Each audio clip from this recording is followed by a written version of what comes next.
Good evening, everyone, and welcome to our Monday, November 1st edition of Track Announcer's Notebook. I hope you had a good Halloween weekend, and our pleasure tonight to have the Moto America race director, Rick Hobbs, who will take us through his rookie season as race director and also look ahead to the 2022 season where Moto America will be running for the first time the Daytona 200. So lots of questions, and I'm sure we'll have lots of comments and questions for everyone who is on Track Announcer's Notebook tonight. And just looking at our list of attendees, we've got the East Coast represented by Andy Hill, and we've got the West Coast represented by Darryl Fletcher, and I think we've got our good friend John Bowes from Trinidad.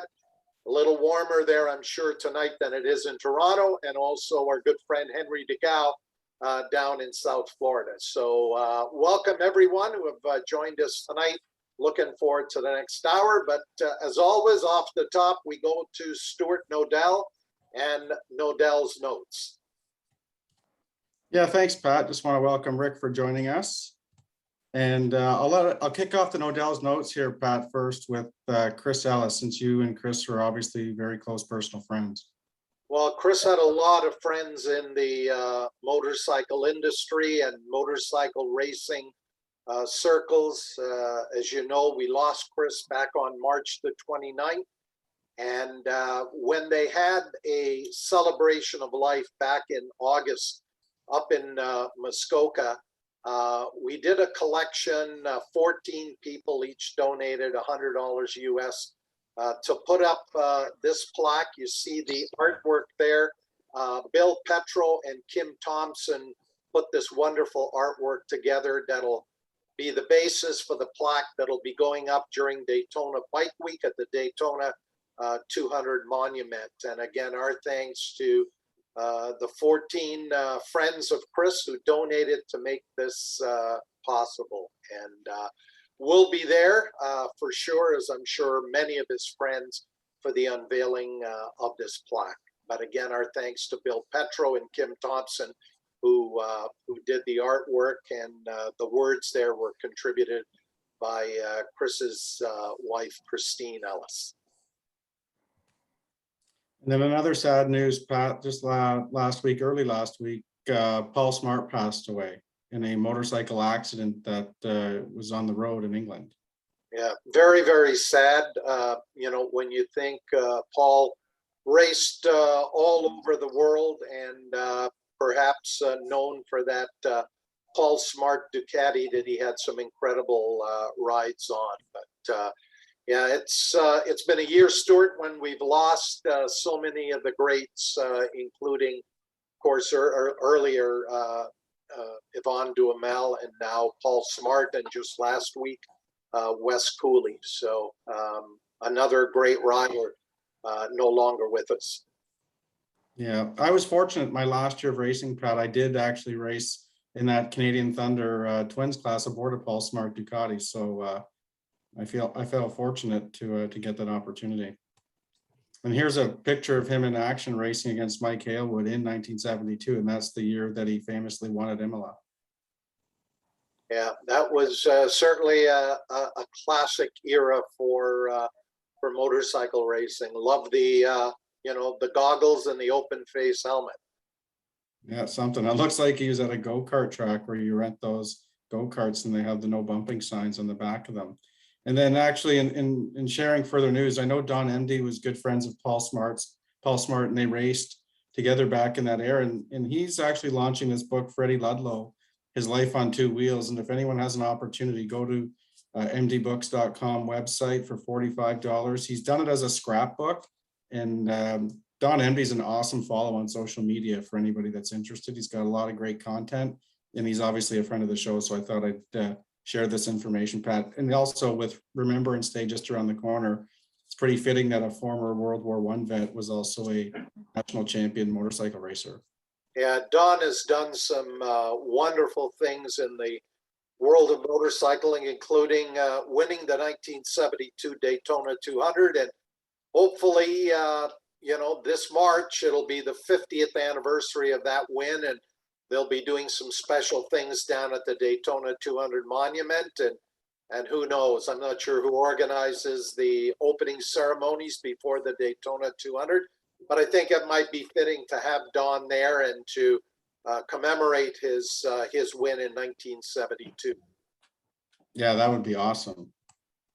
And then in other news with ARMA, they have a position available. They're looking for a new executive director. I just saw on roadracingworld.com's website late this afternoon, Pat. And I know we've been talking a little bit about this upcoming event, January 7th to 9th, as they're heading back to the high banks at Daytona. So I thought it was a great opportunity to not only plug the race, but let people know they are looking for a new executive director. Maybe it's a fit for you, Pat. No, I'm as Dave Despain says, I take my retirement very, very seriously, and I've got my plate full for the next year. But ARMA, I think, has done a great job through the 2 COVID impacted years, and it's great to see them back at Daytona with one of their 3-day MotoFest events. Not only are they going to be doing road racing at the Speedway, but they'll have flat track racing at the Daytona short track just off of turns 1 and 2 of the Super Speedway. And I think they're also doing some off-road motocross / enduro racing as well. So that'll be a great weekend and a great way to get out of the Canadian winter now that the border's going to be open starting on November the 8th, November the 8th. And Stuart, I suspect we'll see a few of the BRRA members look at being part of that ARMA Classic MotoFest at Daytona. Yeah, I think you're right. I know some, and I think because some of the even modern twins bikes qualify for some of the classes, you'll see some of the, I know some guys from Ontario are talking about going. I know Ken Soar, the series organizer of Soar, he's planning on attending as a participant as well. So yeah, it should be a great event. And then in World Superbike news, Honda's officially announced that they have hired Iker Lackawanna, who is the KTM satellite rider in Moto G currently, 21-year-old, along with Chave Vierre, who's a Moto 2 rider, both going to be the factory Honda Superbike riders for 2022. Yeah, indeed. Well, it's that time of year as the MotoGP and World Superbike seasons wind down. All of the changes in terms of who's riding what and in what series. And I think we're going to be hearing a lot more over the next month or so as things get firmed up for 2022. But I think it's going to be an exciting season in both MotoGP and in World Superbike in 2022. Definitely. And in other news, and part of the support class in the World Supersport class, Pat, second generation rider Ollie Bayliss has been hired by the Barney Ducati team to ride their middleweight bike, and that's obviously the son of former World Superbike champion Troy Bayliss. Yeah, you've been around the sport a long time when you're seeing second and in some cases third generation of guys you used to announce decades ago. So if Ollie is anything close to what Troy was, they've got a winner there in Ollie Bayliss. And then we didn't really cover it last week, Pat, so thanks for reminding me. But a couple of weeks ago, Weir had their Grand National final at Barber Motorsport Park. And actually, our friend of the show, Dan Kruger, he had a couple of excellent rides down there as well. Yeah, Dan had a couple of podium finishes racing. There you see him on his number 71 Kawasaki, and right behind him on that 37 machine, Stefano Mesa. Now, Dan's bike is an old Stefano Mesa bike that I think he actually rode in Super Stock in Moto America. And Dan has purchased, from what I understand, Stefano's bikes that he rode in Moto America this year. So I think we may be seeing a little bit more of Dan Kruger racing here in North America. And there you see those are the results of a Superbike Expert that Jeff May won on the Fireblade Honda. Mesa was second and Michael Hilton third. And I think in that race, Dan was in 7th, but he did manage to grab a couple of third place finishes in a Super Stock Expert that you see 3rd behind Stefano Mesa. Jason Waters, who was a fine rider on the BMW, he had some solid rides at Daytona when we were there for the Race of Champions. And I at the 600 class, Gabriel de Silva seems to be a young upstart rider, Pat. I know he won quite a few national championships as an amateur last year at the GNF, and this year he's picking up where he left off. Our friend Henry DeGao probably knows somewhat about him because he is a Floridian. Yeah, Gabriel has had some real solid rides, and I think that's going to be a name you're going to be hearing a lot more of in 2022. Not sure if he has any plans to run Moto America Super Sport, but I think you'll certainly see him at CCS and ASRA and WERA events. And I think in one of the other classes that weekend, he actually beat Stefano Mesa. So keep an eye on Gabriel de Silva, a Vero Beach, Florida rider on the Yamaha. And then I just wanted to point out, Pat, the Mini GP World Series is going to be having their grand finale showdown event. It's going to be in conjunction with the final round of the MotoGP Championship at Valencia in a few weeks. So there were some notable American riders that have made that final. And this will obviously be something we'll be keen to watch as Tony Sharpless's series goes here in Canada. Yeah, I'm hoping that no Canadians among the some 30 riders who have qualified from the various countries that have a mini GP national series.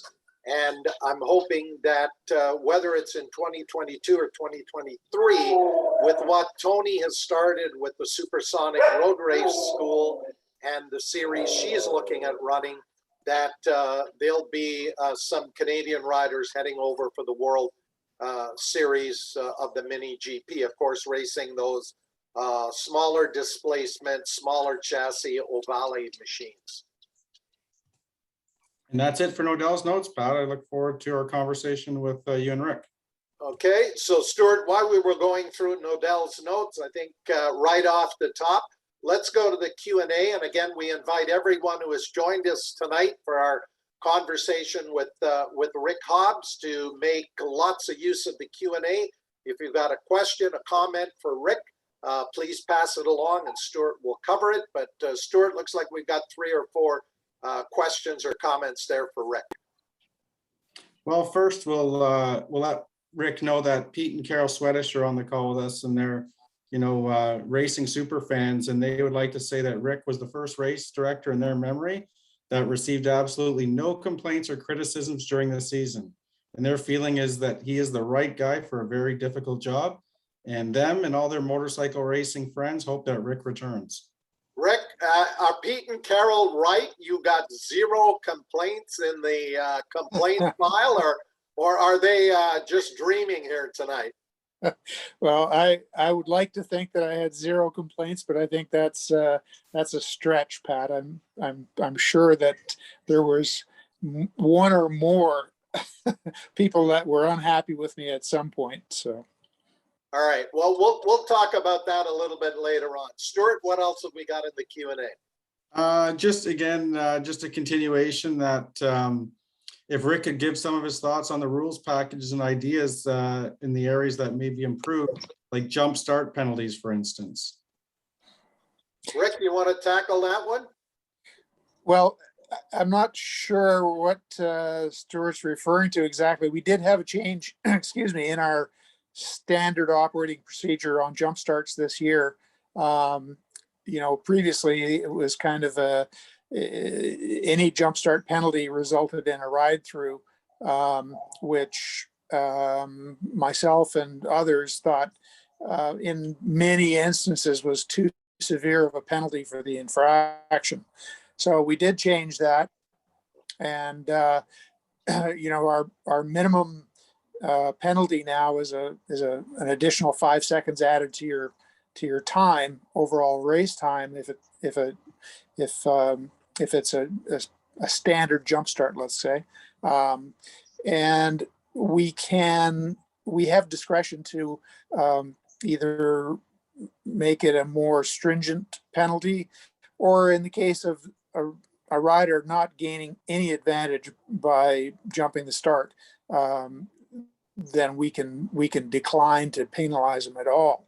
So we basically have opened up a bit of a discretionary window for ourselves in race control, race direction, and it seems to be working a lot better. And I think the competitors are happy, or at least realize that a 5-second penalty is certainly possible to overcome if you are one of the top riders that makes a mistake and moves before the red lights go out. So I think that was a positive change, and we haven't had much negative feedback. I'm sorry, I have a call coming in on my phone. 1 second. Is it MotoGP offering him the race director's job for 2022? I don't. It wasn't from MotoGP. No, it was my daughter, actually. Oh, okay. So I'm sure she'll be okay with waiting for me to call her back. All righty. Anything else for Rick before we get into things here, Stuart? Well, it's just regarding the Daytona 200, and it's from Pat Barnes. He says hi to Rick, and he just was asking if there's going to be a speed limit at Daytona for the 200.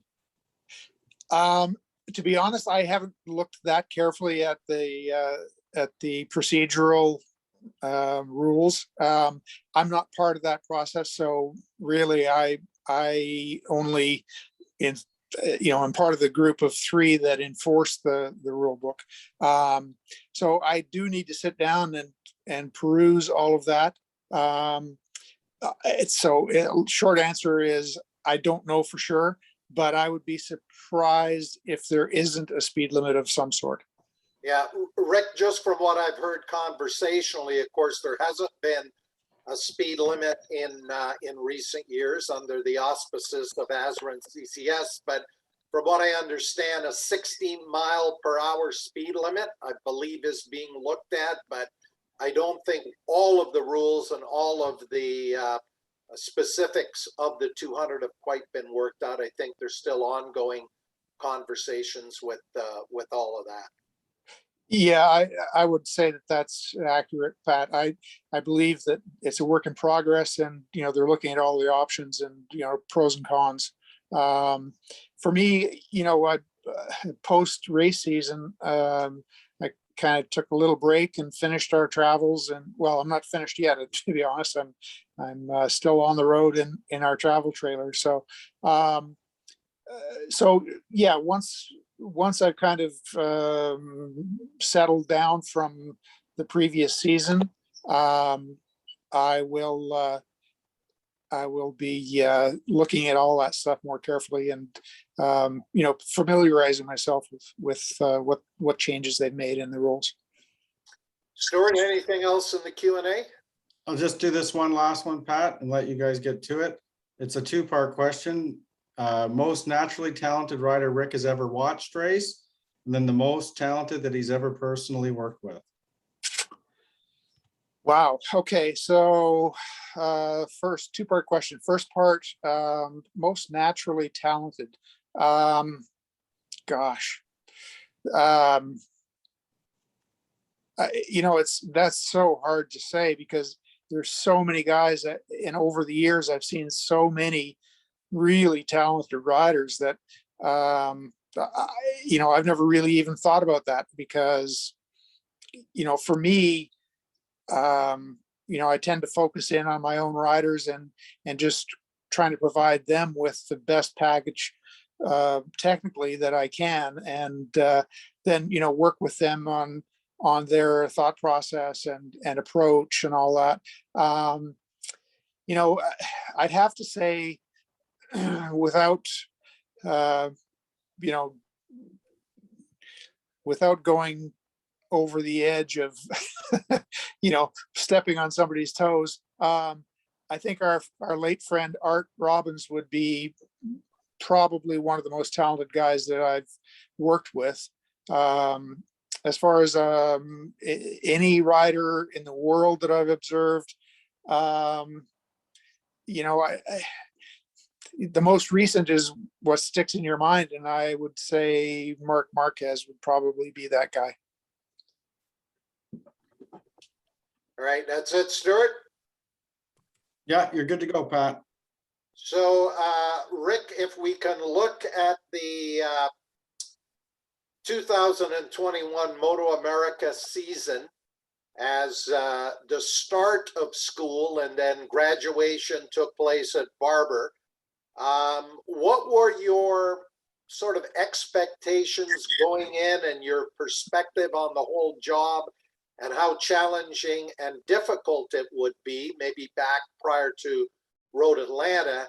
And then on Sunday night at Barber, where you had a chance to look back at all of those races, all of those events, traveling through most of the United States in your trailer, it was almost like you were on a rock and racing tour for about 6 or 7 months.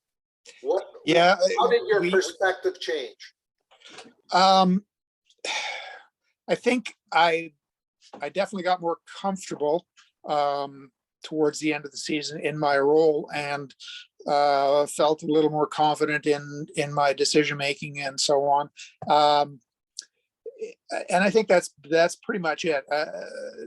You know, we had a pretty, in retrospect, we had a pretty easy season up till Barber. I don't recall having any qualifying session or race with a wet track up until Barber. And then Barber, the entire weekend for the most part was wet, and not just wet, but sometimes streaming down rain. So, you know, the first 3 quarters of the season was a pretty steep learning curve. And then just as I started getting a little more comfortable, Barber came along. So that kind of put me back into reality. Yeah. So how tough was it at Barber in terms of some of the decisions you had to make, whether or not to go ahead with a race, how many laps those races would be? And at any point, did you have the option to possibly postpone until Monday to do the final races? Yeah, postponing, excuse me, postponing the any event, any race was not really in the cards. I mean, it's such a huge endeavor for, you know, the teams and the track. And in fact, I believe the track was rented the following day, so we had no possibility to use the track on Monday. So we had to get the race in or cancel it. Those are the 2 options. And so we worked as hard as we could to try and give everybody, you know, a race that was of a reasonable length so that things could settle out, and that the guys that were fast in the wet could show their stuff. And it was challenging, no doubt. Sunday, fortunately, where we had intermittent rain, there were spaces in between the heavy downpours where we had opportunity to get the races in. The other constraint we work under is the television package, and there's only a certain window of time that we can access to even for tape delayed events. So yeah, it was a balancing act and a juggling act all at the same time. And you know, fortunately, I've got a lot of support in race control, people that you know, have experience in dealing with circumstances like that. And so I wasn't alone on an island. I was, you know, relying on a lot of advice and backup from my compatriots in race control. Yeah, indeed. Of all the now I know you'd been to most of the tracks in your previous role. with the factory Yamaha team. But you made a return to Brainerd this year, and I see it's on the schedule again for next year. So hopefully things went well there with the new track layout. Of all the events you went to, which one of those was the most enjoyable for you? Oh boy. Wow. I always like going to Road America. That's one of my favorite racetracks. And Laguna Seca, again, one of my favorite tracks. Each track has its own character, and it's different seeing it from the perspective from race direction, race control, compared to from the paddock. And I wasn't sure what to expect really, but from that other perspective in race control, I still feel like those two tracks are some of my favorite to go to, and they're challenging. There's each track has its own set of challenges, and it's interesting to see how the different teams at the track deal with their own setup and how the personnel work together and so on. So I would say Road America and Laguna were the two that really kind of reinforced my impression from working in the paddock side of things. So you've got 10 events on the schedule for 2022 in terms of running the full classes, as well as the special one-off Daytona event. Right. Was there any consideration of running stock 1000 or even Superbikes at Daytona, not in particular to be the Daytona 200 class, but as a support race, maybe a 50-miler like we have run in the past at Daytona? I'm not sure, Pat. I wasn't involved in the discussions about what classes we're going to run. I have to think though that just from a team standpoint, where Daytona is obviously has a lot of importance to a lot of people, but to go there and spend the money early in the season when people are trying to get prepared for the season proper, that it wouldn't really be fair to ask them to come and participate with no points. There could have been a purse, but I think what basically was in mind was that the 200 needs to be the big event. And I think that for this coming year that they wanted to make sure that that was done properly and got the proper emphasis on it. And, the future, who knows?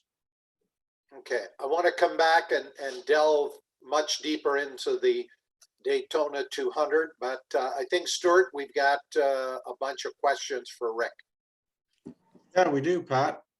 First question, Rick, is can you give a rundown of sort of your role at the racetrack as a race director from beginning to end of day? Well, I like to get there early so I can have a coffee and kind of get all of my little tools that I use to make my job easier lined up and ready to go. Essentially, the bottom line for my job is my main responsibility is to make sure that our events, races, practices, qualifying sessions all go off on time. So if there's a crash or outside influence, like at Barber when we had a deer run across the track, it's my responsibility to determine whether it requires a race stoppage or a particular flag, or what our response is going to be to that situation. I work with two other people in race direction, which between the three of us, make up the judge and jury, so to speak, for infractions, and we have to come up with penalties, assess whether there should be a penalty, and then make sure that we're consistent within the rules and within historical application of penalties. And we have to create the sanctions, keep a record of them, make sure that we communicate to the teams any changes in the schedule. There's a lot of other things that don't jump to mind right now, but those are the main things. And I guess the ultimate responsibility for any red flags in a session or a race are on my shoulders. Okay, thanks. I got a few more here, guys. The next one is, do you, Rick, get to spend days working closely alongside Wayne Rainey at all? Not on a regular basis, no. But Wayne and I have had a couple of conversations. When we have situations that require input from the Crave side of things, basically they're the series, as we refer to Wayne and his partners in our role. And there's some things that requires their participation in the discussion, or it simply is their responsibility to take care of. And so we have a bit of a dividing line on where our jurisdiction is, so to speak, and where the series jurisdiction responsibility is. Thanks. And then John McBride has asked, what did you think of Jonathan Cornwell's season as crew chief for Yamaha this year? Well, pretty good for a rookie crew chief. I mean, John's been a racer and has been in the paddock for a lot of years. And I don't think if you had asked him at the start of the season if he would have had the kind of year with Jake that he did. So, pretty proud of him, as a friend and fellow Canadian, and what he did in supporting Jake in his fantastic season. And then finally, Mike Walsh just says that he wishes you congratulations on your first year of retirement. Sorry that he missed you on your trip up here to Canada, and best of luck of bringing the 200 back to its former glory. Well, thanks, Mike. We're all good, Pat. All right. Rick, just getting back to the Daytona 200. Is it the vision of Moto America that having this event will not only, under the auspices of Moto America, will elevate, I guess, the perception of the series, but also bring back a lot of the European and other factory teams? And of course, for the first time in a couple of years with the Canadian border open, we'll see more and more Canadian riders head down there. So in other words, do you see 80 riders on the grid for the Daytona 200 come March the 12th? Or is that a little bit too optimistic for year one? That's hard to say, but I tend to think that 80 riders is a doable thing. And I think there's a lot of built up anticipation. I've already had conversations with a couple of acquaintances from overseas that have asked, what do we need to do to be able to participate? And so I think there's a fair bit of interest now to come and have a little vacation in Daytona and break the winter blues, so to speak, for people coming down from Canada. So yeah, I think 80 might be a bit of a stretch, but I don't think we'll be far off of that. Has there been any discussion, and I know this has come up on previous editions of Track Announcers Notebook, what percentage of the pole time is going to be the cutoff in order to make the grid. We've seen it as low as, I guess, 108%. I think it's been maybe 112 or 115 in the past with ASRA CCS. Where is that balance between having a situation where the fastest riders aren't coming up on other riders who are like 20 seconds a lap slower? Yeah, so excuse me, I think the Superbike and Super Sport classes currently are at 108%. The remainder of our classes are at 110%. I suspect, and I don't know, I have no information on that rate at the moment, but if it was my call to make, I would say it should be 108%. Just because, at a minute 50 some lap time or a minute 40 some lap time even, or sorry, it's going to, that percentage makes a pretty big gap if you go higher percentage. So my impression is that 108% would certainly give us enough of let's say a cushion of speed that we don't have huge discrepancies of somebody doing 20 miles an hour slower. So it remains to be seen. I have no input in those decisions. So whatever it is, we'll make the best we can of it. Daytona is a bit unique in the number of riders that we can have on the grid. Typically, depending on the length of the racetrack, it's either 36 or 39 riders maximum on other tracks that we go to. So, that's a bit of a tough call. It would require, a bit of investigation into some of the previous years 200s and see where that percentage is between the fastest and the slowest. Yeah, I think, based on what I've seen in the past, it's probably going to be a lap in around a minute 48 for the pole. So that's probably going to mean you're going to have to be right around 2 minutes. I haven't done the math if it's 108%.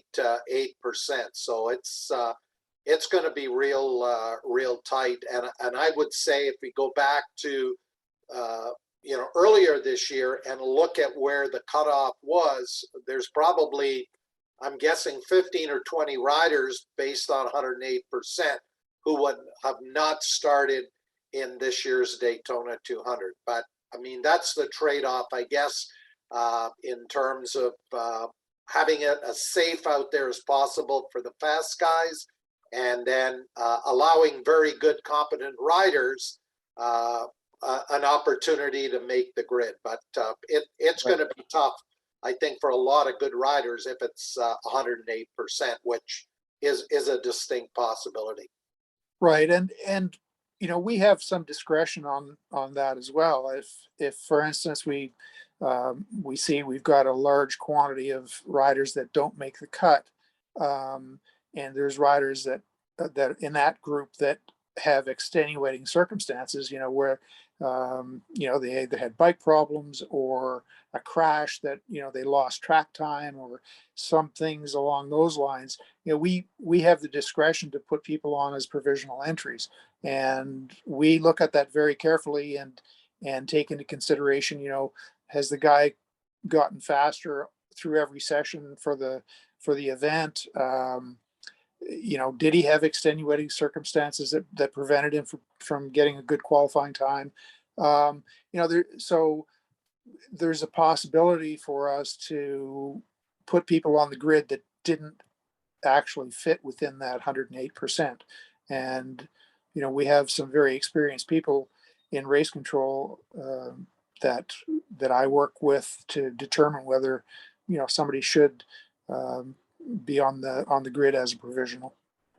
Yeah, well, that'll be interesting to see, and I'm sure riders like Pat Barnes anxiously awaiting to see where that percentage is going to be.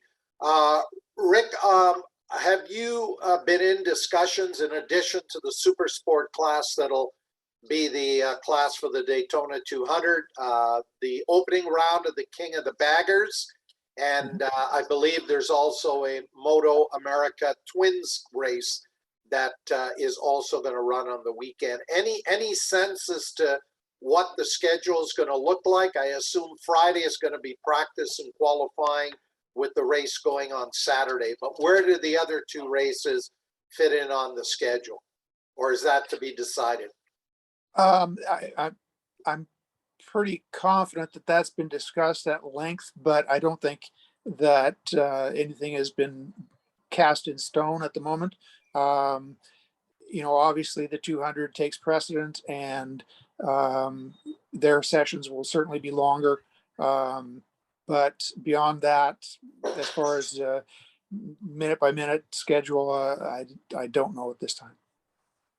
Okay, Stuart, I think we've got a couple of more questions for Rick before we move on.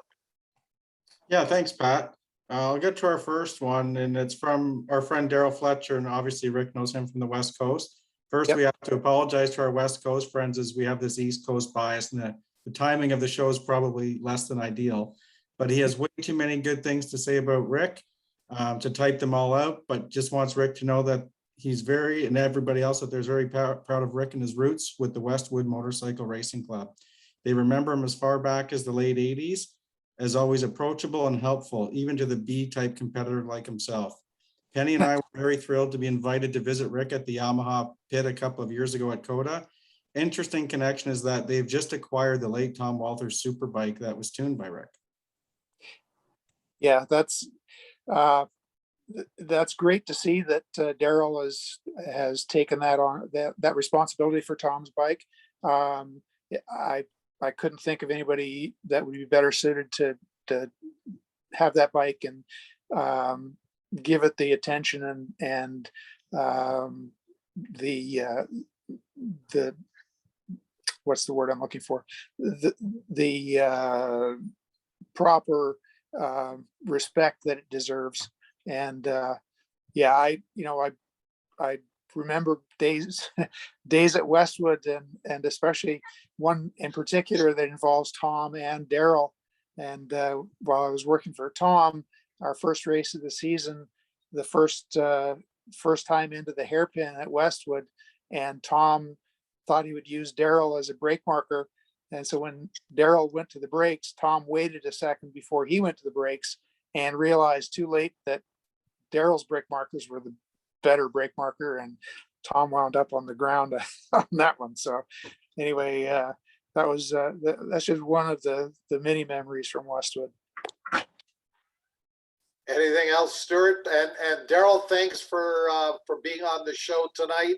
I know Darryl's been spearheading Steve Crevier's nomination and hopefully induction into the BC Sports Hall of Fame. That didn't happen this year, but Steve is back on the ballot, I believe, for 2022. So if Greg Moore, and fittingly so, can be in the BC Sports Hall of Fame on four wheels, why not Steve Crevier on two? And I hope to get out to Vancouver next spring or summer, and hope to take a little trip up to Mission Raceway to catch some of the racing there and catch up with the likes of Darryl and Steve Crevier. Is that it, Stuart, for questions for Rick? Yeah, we're clear for now. You and Rick can go ahead.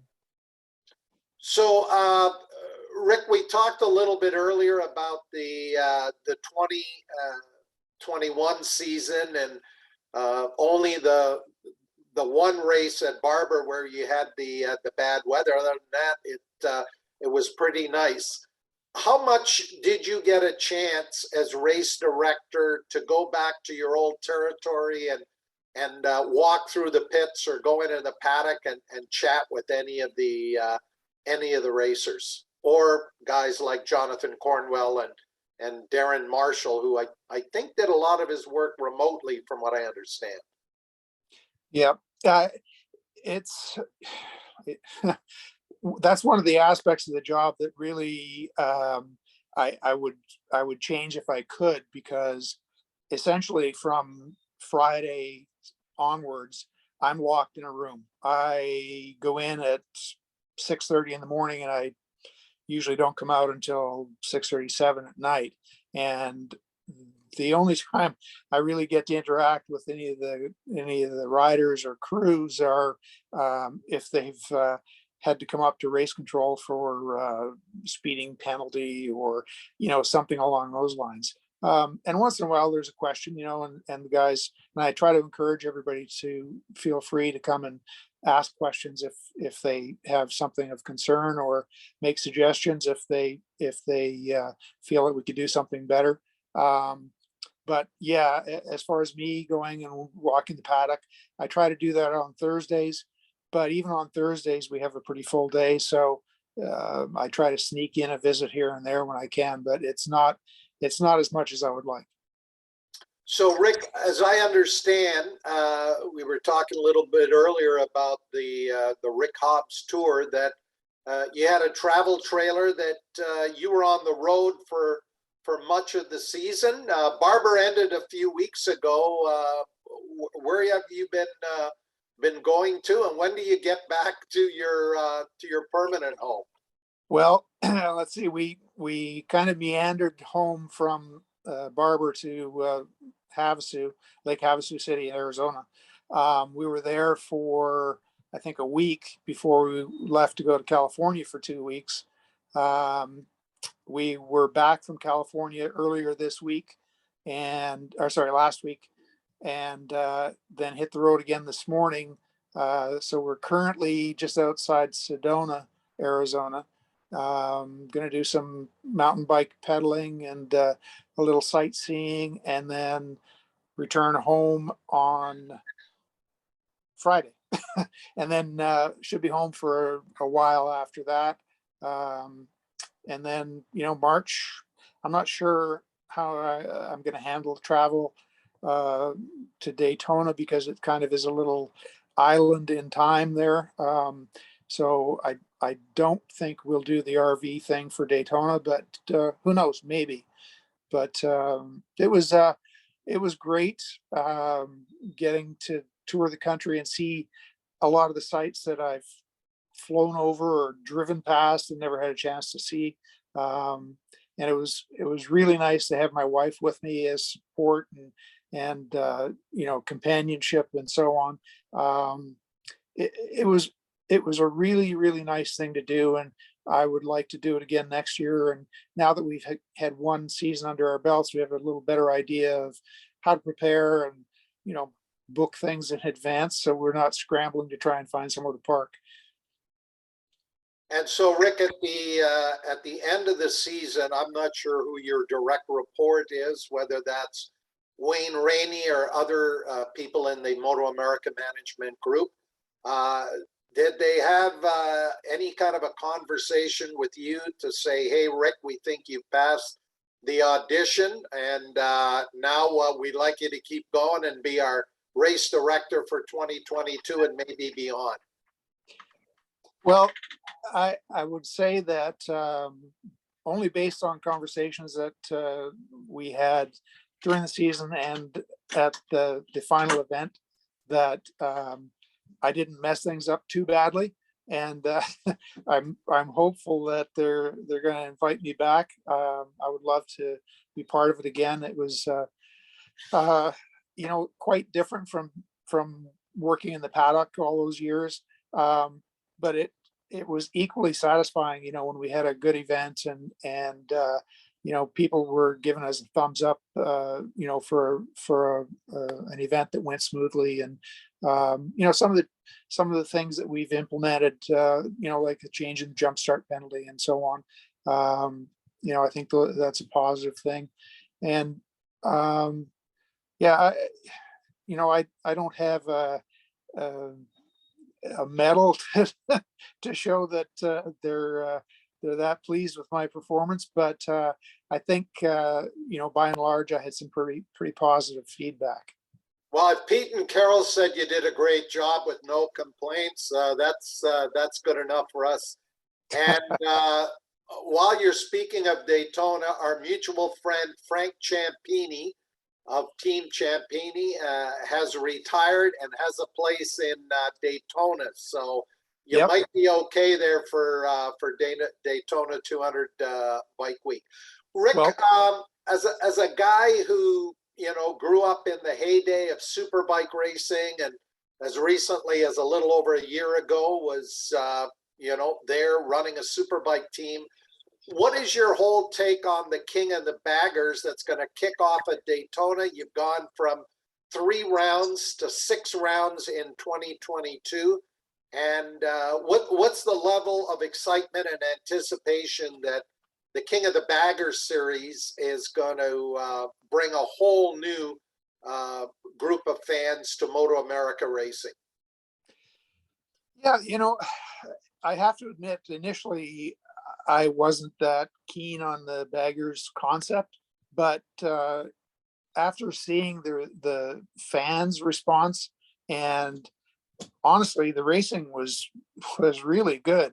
And the guys by the end of the season had gotten a pretty good handle on making sure that the bikes were properly prepared, and we didn't really have any issues with affecting the track for other classes and so on, which was my big concern initially. So I think going forward, it's going to bring new spectators, new fans, and I think that's a good thing, pretty much any time.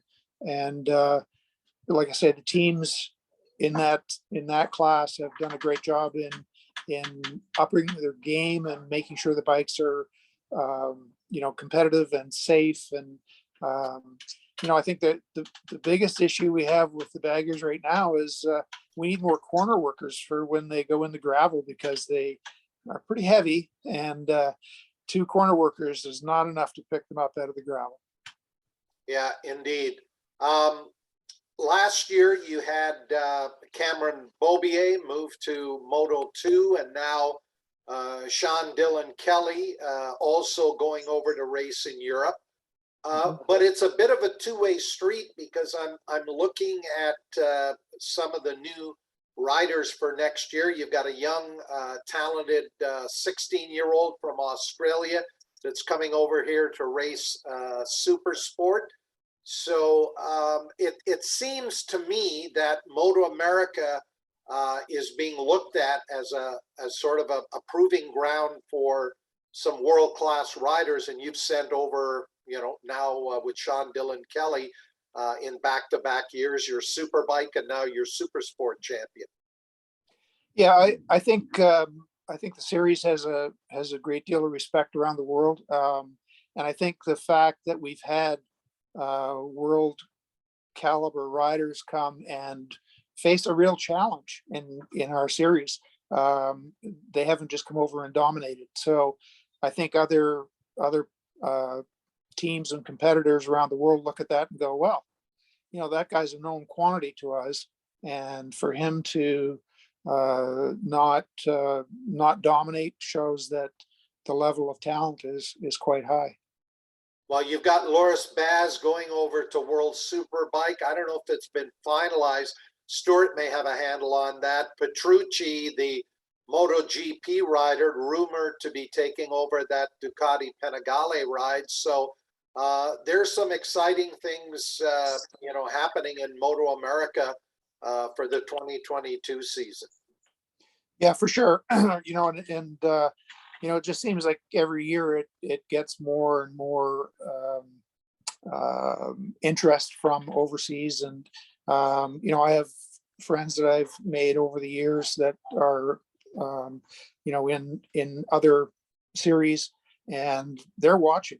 I mean, thanks to the streaming services and the TV packages and so on, they can watch our races and get a pretty good idea of the level of talent that we have in the series. And it's really heartening to see that, we have guys like SDK, going over and at a young enough age where, you know, he'll have time to learn and improve, you know, and still have many years ahead of him for, you know, as far as his future.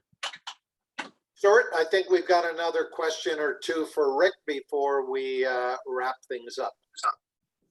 Yeah, thanks, Pat. The first question for Rick is, do you have any thoughts on electric motorcycles going in the future?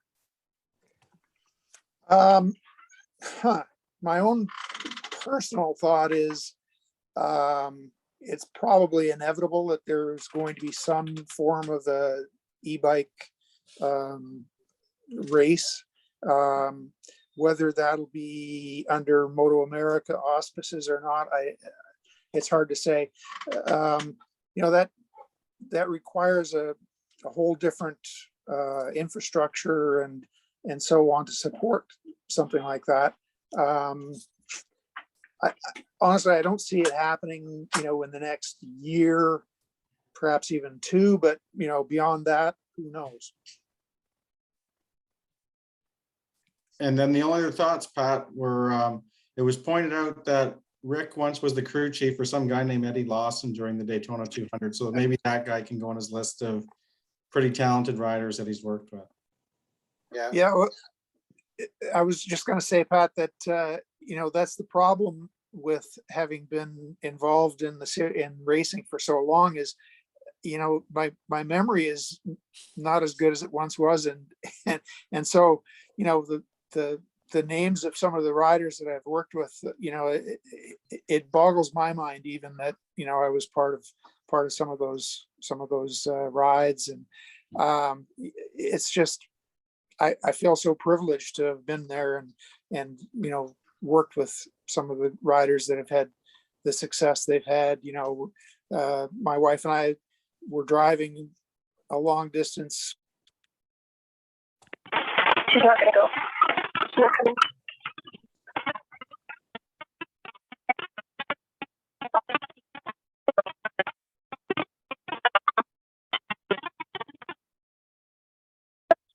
Stuart, did we lose Rick there? Rick, try it I again. think he's there. This is a weird signal interruption, I think. Oh, okay. I've lost my audio here. There we Okay, go. Now there we you got go. it. You're back. It's the Russian hackers, I think. Go ahead, Rick. Can you hear us? Hang on one sec, Pat. I'm going to see if I can get this. We can hear you now. Okay, I can Yeah. barely hear you, but I can hear well enough, I think. All right. Yeah, go ahead. Yep. So anyway, as I was saying, you know, it's humbling to look at that list of riders. You know, I've been fortunate to be in the right place at the right time a lot of times, and so yeah, it's been great. Stuart, anything else in the Q&A before we wrap things up?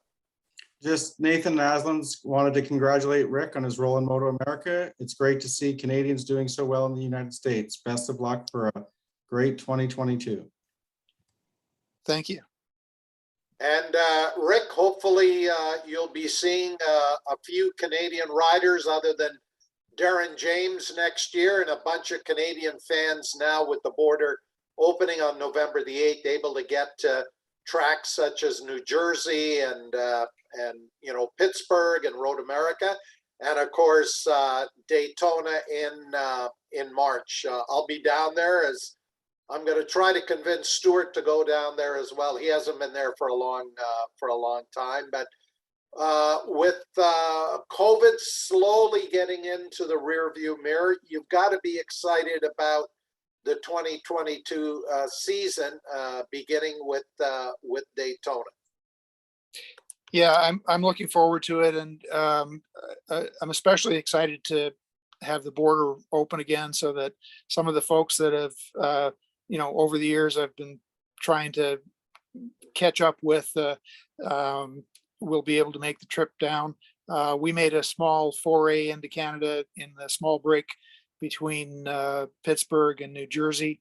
and I'm hopeful that I'll be able to do that again. But yeah, really, really enjoy seeing friends and people that have been part of my life in years past and I haven't seen for a while. And the Ridge in Washington, I'm hoping will draw a pretty good crowd of former and current Westwood riders and friends that have been chomping at the bit to see some racing at some of the more famous racetracks. Thanks, Rick. Stuart, anything else before we wrap it up?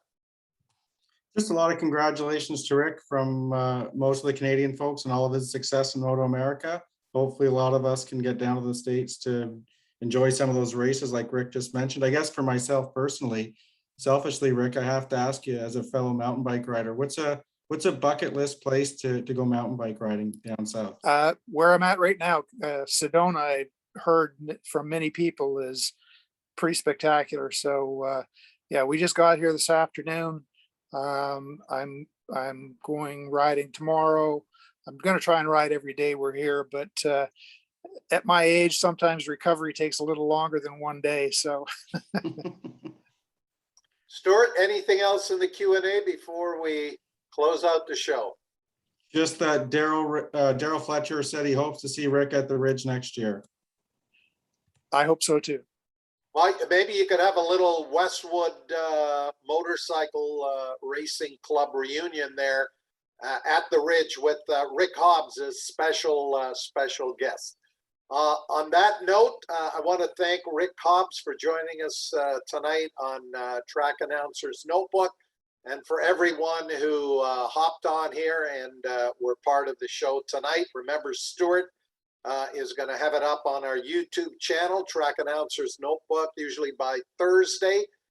You can let anybody who wasn't able to join us live tonight that they can check it out probably after Thursday. Stuart? Yeah, thanks, Pat. Just want to thank Rick for joining us and everybody who came on board as well. It was great to have all of the Q&A conversation, lots of great content. And yeah, I'll have it up on YouTube by the week's end for sure, Pat. All right. Rick, thanks again. Safe mountain bike riding, and we will see you in Daytona. We'll have to get out for dinner at least one night. So that's going to wrap up this November 1st edition of Track Announcer's Notebook. For our special guest, Rick Hobbs, for my co-host and producer, Stuart Nodell, Pat Gonzalez saying so long for now. Have a great week. We'll see you back here next Monday night, 8 p.m. Eastern on Track Announcer's Notebook.